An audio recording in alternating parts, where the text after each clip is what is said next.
स्वागत है आप सभी का एक नए व्लॉग में। जैसा कि आपने टाइटल और थंबनेल में देखा ही होगा कि मैं दिल्ली से साउथ कोरिया जा रहा हूँ का मतलब ये है कि मैं हूँ अभी हनोई एयरपोर्ट पर वियतनाम में।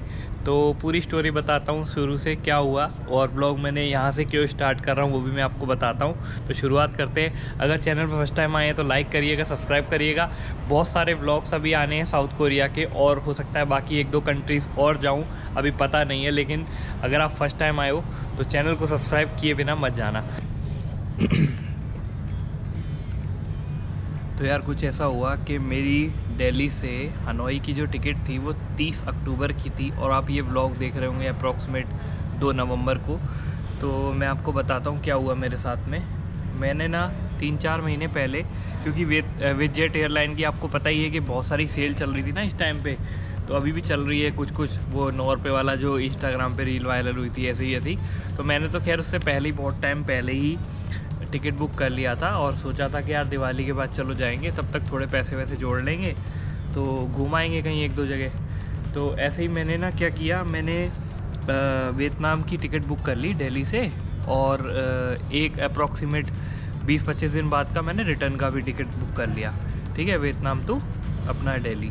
ठीक है, तो ऐसे ही मैंने क्या किया, टिकट तो बुक कर लिया। मैं सोचा यार चलो एक काम करते हैं बीच में, क्योंकि 20-25 दिन है तो 10-15 दिन हनोई मतलब वियतनाम घूम लेंगे, और बाकी के 10 दिन जो है 10-12 दिन किसी और कंट्री में घूम लेंगे, है ना। तो ऐसे ही मैंने ना अभी 30 अक्टूबर को जैसे मेरी फ़्लाइट थी, तो मैंने अप्रॉक्सीमेट 4 अक्टूबर को मैंने साउथ कोरिया का वीज़ा अप्लाई किया था। ठीक है, और साउथ कोरिया का वीज़ा मैंने, क्योंकि मेरा जो पासपोर्ट है वो MP इशूर है, और वो खैर वो तो उसके लिए मैं आपको एक अलग से वीडियो बना दूंगा वीज़ा का। अभी मैं बात करता हूँ, क्योंकि मेरा पासपोर्ट MP का इशू है, बाकी का अलग अलग होता है, वो मैं सब बता दूंगा आपको। वीज़ा का एक स्पेशल वीडियो बना दूंगा, उसमें बता दूंगा कि कैसे क्या वीज़ा कैसे होता है। ठीक है, तो मेरा वीज़ा जो है मैंने मुंबई से अप्लाई किया था, और एक क्या हुआ कि 3 तारीख को, मतलब 30 तारीख को उन्होंने 30 सितंबर को अप्रॉक्सीमेट एक नोटिस निकाल दिया कि भाई अब जो है एप्लीकेंट जो है वो कॉन्सुलेट में डायरेक्ट सेल्फ अप्लाई नहीं कर सकता। 30 सितंबर तक कर सकते थे। उसके बाद में 3 तारीख को मंडे था, 3 तारीख को उनका कोई हॉलीडे था तो छुट्टी थी, और 4 तारीख से ये रूल लागू हो रहा था। तो मेरे को क्या एजेंट से करवाना पड़ा। वैसे मैंने पूरी फ़ाइल अपनी खुद रेडी कर ली थी।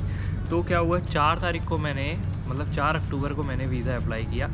5 की दशहरे की छुट्टी, फिर बहुत सारी छुट्टी। मेरा जो वीज़ा आया ना, वो मेरा वीज़ा आया 28 अक्टूबर को, और मैं तो बिल्कुल होप छोड़ चुका था कि यार मैं कहीं नहीं जा पाऊँगा, क्योंकि 28 अक्टूबर तक मेरा वीज़ा, और सोचो मेरा पासपोर्ट एम्बेसी के पास, कॉन्सुलेट के पास में है। तो ऐसा भी नहीं कि मैं अपना वियतनाम का वीज़ा अप्लाई कर लूँ, क्योंकि जब तक मेरे हाथ में पासपोर्ट नहीं होगा मैं ट्रैवल ही नहीं कर सकता। तो मैंने वियतनाम का वीज़ा भी अप्लाई नहीं किया। 28 अक्टूबर को आया, 30 अक्टूबर की मेरी फ़्लाइट थी। तो मैंने क्या किया, आप छोड़ो, एक काम करते हैं, वियतनाम बाद में देखेंगे, वापसी में देख लेंगे, या फिर बाद में देखेंगे कभी। तो अभी क्या करते हैं, अभी सीधा सियोल साउथ कोरिया चलते हैं। तो मैंने क्या किया, एक अपनी टिकट जो, क्योंकि क्या है यहाँ से अगर आप भी आओ, तो अगर आप दिल्ली से देखोगे ना तो आपको टिकट एक्सपेंसिव मिलेगी, और यही आप ट्रांजिट कर लोगे वियतनाम में तो आपको इजी टिकट सस्ती मिल जाएगी, क्योंकि यहाँ से आपको 7-8 हज़ार रुपये की टिकट मिलेगी, और अपना दिल्ली से हनोई, और दिल्ली से मतलब ऐसे हो ची मिन भी इतनी की है, 6-7 हज़ार रुपये की टिकट है। तो मैंने ऐसे ही बुक कर लिया वो अपना, यहाँ से मेरी हनोई से बुसान की। बुसान मैंने इसलिए किया क्योंकि मेरे को तो साउथ कोरिया अप्रोक्स मतलब पूरा ही घूमना है, तो चाहे बुसान जाऊँ चाहे सियोल जाऊँ एक ही बात है। तो बुसान की टिकट अभी सस्ती आ रही थी, सियोल की थोड़ी 2-3 हज़ार महंगी थी। तो मैं कहा पहले चलो बुसान चल लेते हैं। तो अभी मैंने बुसान की टिकट है मेरी, और मैंने आपको बता देता हूँ मेरे साथ में एक पंगा ये हुआ कि दिल्ली एयरपोर्ट पे इस टाइम पे, मैं आपको बता रहा हूँ 30 अक्टूबर का अपडेट है, बहुत भयंकर रश है इस टाइम पे। ठीक है, तो अगर आप जा रहे हो तो अच्छा खासा टाइम लेके जाओ। ठीक है, इमिग्रेशन और ये सिक्योरिटी ये सब वाले बहुत ज़्यादा रश है वहाँ पे अभी। तो मतलब ये समझ लो कि जो गेट होते हैं ना, जहाँ से इमिग्रेशन स्टार्ट होता है, उसके बाहर से लोग लाइन में लगे हुए थे, और टाइम हो रहा था वही 9-10 बज रहे होंगे रात के। ठीक है, कोई डे टाइम भी नहीं था। तो वैसे उस टाइम तो वैसे ही रश होता ही है, बट फिर भी। तो क्या नाम है उसका, उन्होंने क्या मांगा मेरे से, मैं ये भी बता देता हूँ डॉक्यूमेंट क्या क्या मांगे मेरे से। जब मैं दिल्ली में चेक इन कर रहा था, मेरे साथ में क्या था, मेरे साथ में चेक इन बैगेज भी था, क्योंकि विज़जेट एयरलाइन में आपको पता ही है बहुत सारे अभी ट्रैवलर जा रहे हैं without check in baggage, only 7 kg के साथ में जा रहे हैं। लेकिन मेरा चेक इन बैगेज था, क्योंकि मैं अप्रॉक्सीमेट 1 महीने का मैंने टूर प्लान किया है, तो उस हिसाब से मेरे पास तो सामान था, कोई दिक्कत नहीं। कैमरा वैमरा भी, लैपटॉप वगैरह ये सब भी होता है, तो इस वजह से तो चेक इन बैगेज मेरा था। और अगर यार बोरिंग लग रहा है तो हटा दो, लेकिन जिसको जाना है उसके लिए बहुत काम की वीडियो है ये, मैं बता रहा हूँ आपको। अगर आपको बोरिंग है, नहीं जाना तो यार स्किप करो यार वीडियो, कोई दिक्कत नहीं है। तो आगे बढ़ते हैं। मैं आपको बता रहा था, क्या बता रहा था कि जब मैंने चेक इन किया तो चेक इन पे उन्होंने मेरे से टिकट मांगी मेरी, ठीक है, कौन सी, दिल्ली टू हनोई, ठीक है। उसके बाद उसने बोला कि आपकी नेक्स्ट फ़्लाइट जो है उसकी टिकट दो। अब नेक्स्ट फ़्लाइट का सीन ऐसा था, क्योंकि मैंने तो पहले सिर्फ टिकट करी थी दिल्ली टू हनोई, और हनोई टू मैंने बुसान की टिकट तो वीज़ा आने के बाद करी है, मतलब अभी 28 को वीज़ा है, 29 को टिकट करी है मैंने, तो वो PNR अलग था। लेकिन मैंने ये किया कि भाई काम करते हैं, सेम एयरलाइन पकड़ते हैं, और सेम एयरलाइन के पकड़ने के चक्कर में मेरे को यहाँ 20 घंटे वेट करना पड़ रहा है एयरपोर्ट पे, क्योंकि मैंने रिस्क नहीं लिया। पता पड़े मैं किसी और एयरलाइन की टिकट कर लेता अभी, मतलब यहाँ हनोई से और बुसान या सियोल की, और क्या नाम है, ये बोलते हैं यार हम नहीं जाने दे रहे आपको, वो दूसरी एयरलाइन है। तो मैंने ऐसा रिस्क नहीं लिया, मैंने इसी एयरलाइन की, वेजेट एयरलाइन की एक टिकट बनाई, और वो 20 घंटे का हॉल्ट था। उसने मेरे से दूसरी टिकट मांगी, उसने वीज़ा मांगा, पासपोर्ट, ये सब स्कैन किया, दे दिया चेक इन। तो पहले मुझे लग रहा था, वैसे मैं आपको बता दूं, जनरल रूल जो होता है ऑल ओवर वर्ल्ड में जो चलता है वो 8 घंटे का चलता है, ट्रांजिट आप 8 घंटे तक कर सकते हो। बट बाकी सारे एयरपोर्ट के भी और कंट्रीज़ के अपने अपने रूल रहते हैं। वैसे जनरल रूल जो है वो बिलो 8 आवर्स रहता है कि आप 8 आवर्स तक स्टे कर सकते हो। बट मुझे ऐसा डाउट था, बट मैंने ऐसे गूगल किया तो गूगल पे बता रहे थे कि भाई 24 घंटे तक है। तो वैसे भी वहाँ पे कोई पंगा हुआ नहीं, 19 घंटे का था, उसने चेक किया और चेक इन मैंने कर दिया। मेरा जो चेक इन बैगेज है वो मुझे सीधा बुसान में मिलेगा, और अभी मैं बैठा हूँ, वेट कर रहा हूँ। थोड़ा सा एयरपोर्ट के नज़ारे दिखा देता हूँ आपको। ये बैम्बू एयरलाइन की फ़्लाइट खड़ी हुई है सामने, ये फ़्लाइट जो है 5 बजे जाएगी, और यहाँ पे भी अप्रॉक्स 12 बज रहे हैं। और देख लो एयरपोर्ट आप, पूरा शांत एयरपोर्ट है ना, मतलब ज़्यादा सुबह से अनाउंसमेंट भी इतनी नहीं हुई है, और बिल्कुल डिस्टर्बेंस नहीं है। देखो ये भी पूरा एरिया खाली है। अभी ये जो बैम्बू एयरलाइन वाली फ़्लाइट है 5 बजे, तो इसे 3 बजे तक लोग आएंगे यहाँ पे। मैं आराम से बैठा हूँ यहाँ, वीडियो बना रहा हूँ बढ़िया। और कुछ ये देखो मेरा सामान पड़ा हुआ है, और सुबह से कुछ नहीं, मैंने सॉक्स भी अपने धो लिए, यहीं सूख रहे हैं मेरे सॉक्स। और बस यही है यार, अभी जाना है यहाँ से वेट करके और सीधा बुसान। तो मैं आपको बुसान में मिलता हूँ, बताता हूँ कि वहाँ पे इमिग्रेशन कैसा है, क्या मुझसे सवाल किए गए, क्या क्या रिक्वायरमेंट्स और हुए हैं, वो सब मैं आपको बुसान पहुँचने के बाद बताता हूँ।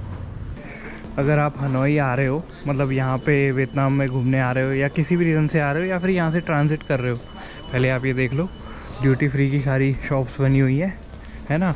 तो यहाँ पे क्या है, मतलब हनोई एयरपोर्ट पे जियो के नेटवर्क नहीं आते बिल्कुल भी। अब आप ये सोचोगे कि यार हमने तो इंटरनेशनल पैकेज ही नहीं किया, तो फिर ये कैसे आप आएंगे कैसे।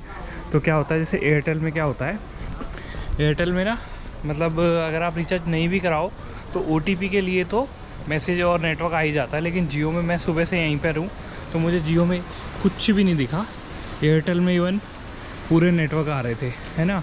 और दूसरी चीज़ मैं आपको बताऊँ, यहाँ पे ना खाने पीने के लिए तो मतलब एयरपोर्ट पे तो खैर बहुत ही महंगा होता है। सुबह से मैंने कुछ खाया नहीं है, अब देख रहा हूँ कि फ़्लाइट बोर्ड करने से पहले मैं कुछ खा लूँ। और ये मतलब आप तो पैकिंग, मतलब अगर आप यहाँ पे वेट कर रहे हो तो अपने साथ में बिल्कुल पैक करा के पहले से ही लेके आना। और ये चेयर देख रहे हो ना आप, ये चेयर पे क्या है, मैं आपको थोड़ा आगे जाके दिखाता हूँ। ये बैठा हुआ है, ये जो चेयर है ना, यहाँ पे क्या पावर पॉइंट नहीं है। तो पावर पॉइंट नहीं है तो आपको जो सामने स्क्रीन दिख रही है ना, मैं आपको दिखाता हूँ स्क्रीन। जैसे जो बड़ी सी स्क्रीन दिखेगी आपको, जैसे ये स्क्रीन है सामने वाली, ऐसी स्क्रीन्स लगी हुई है, वहाँ पे पॉइंट्स बने हुए हैं, मतलब चेयर के साथ में नहीं है। और यहाँ पे जैसा मनी एक्सचेंज वगैरह वाला भी काउंटर बना ही हुआ है। इसके साथ में ना यहाँ पे एक और बना हुआ है वैट रिफ़ंड के लिए। तो अगर जैसे आपने कुछ परचेज़ किया है वियतनाम से और उसका आपको रिफ़ंड लेना है एयरपोर्ट पे, तो आप यहाँ पे वैट रिफ़ंड के काउंटर बने हुए हैं, मैं आपको दिखाता हूँ आगे। तो वहाँ से आप जो है वैट का रिफ़ंड ले सकते हो। देखो ये आ गया काउंटर, ये रहा MSB जो है, ठीक है। और एक बात, ये जो टैप वाटर है ना, तो बहुत सारे एयरपोर्ट्स पे ऐसा होता है कि मतलब हॉट वाटर भी मिलता है, बट यहाँ पे नहीं मिलता। क्योंकि मैं अपना वो कपामेनिया कप वाला नूडल लेके आया था, पानी सोचा यहाँ गर्म मिल जाएगा तो बना के खा लूँगा, लेकिन मुझे मिला नहीं, क्योंकि मैंने सुबह से कुछ खाया नहीं है। और मैं हनोई एयरपोर्ट पे पिछले 20 घंटे, मतलब 15 घंटे से वेट कर रहा हूँ। और अभी मैं आया हूँ कुछ खाने के लिए। तो मैं बहुत सारी शॉप्स हैं यहाँ पे, सभी महंगी है, लेकिन मैंने ये चूज़ किया और ये मेरी लाइफ का सबसे महंगा बर्गर है। आप देख सकते हो $7.5, मतलब अप्रोक्स 620 रुपये समथिंग हो गया। और इससे महंगा बर्गर, सिंगल बर्गर आज तक मैंने नहीं खाया। ये वेटजेट एयरलाइन का छोटा सा वॉशरूम है, देख सकते हो आप, ज़रा सा ही है, वैसे फ़्लाइट में तो ज़रा सा ही होता है। ये बेसिक सी सीट्स हैं, बिना USB बिना चार्जिंग वाली, जो इंडिगो विस्टारा डोमेस्टिक में होती है ना, वो वाली। Landing at Busan airport.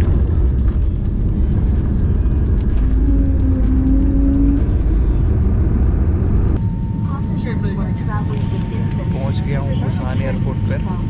और ये देखो 14 नंबर सीट है, और देखो आप आगे पीछे पूरा रश है, पता नहीं इनको कहाँ जाना है। मेरे को कोई जल्दी नहीं है, तो उसका रीज़न ये है कि चेक इन तो वही 2-3 बजे मिलता है। अभी बज रहे हैं सुबह के साथ, क्या कर लूँगा मैं, आराम से जाऊँगा एंड में, है ना। अभी देखो पीछे गाड़ी लग रही है, गेट लग रहा है, ये यहाँ से नीचे उतरेंगे फिर सामने बस में जाएंगे।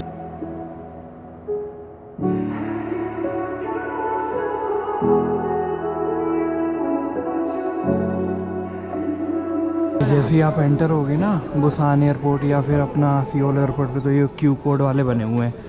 क्यू कोड पहले बनना पड़ेगा, उसके बाद होगा। मैं ऑलरेडी शायद कर चुका हूँ।